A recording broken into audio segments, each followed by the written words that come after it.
السلام عليكم. اليوم عندنا وصفة تاع نحاج بلا صوص بلانش، بنة ولا اروع. الناس اللي يكرهوا لي صوص طوماط هذه اللي راح توالمكم.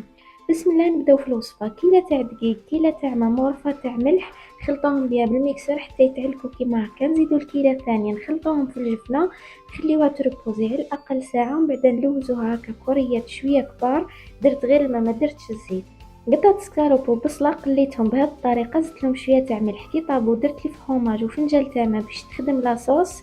من بعد جبت الكوريه تاعي تاع العجين حليتها بهذه الطريقه، وحطيت الحشو تاعي ما كثرتش بزاف باش ما يخرجليش لانه الفخوماج راح يذوبوا. من بعد حطيتها طابت من لي دو كوتي ونحيتها. بابي كويسون راح يساعدكم بزاف كي تحطوها في الطاجين. والعجينه كي تعودوا تدلكوا فيها لا بريمير فوا خليوها تريبوزي باش ما تعييكمش بزاف، لانه كل ما طولت كل ما تكسلت معكم بالساهل. هذه هي الوصفه تاعنا نهار اليوم. صحتكم، سلام.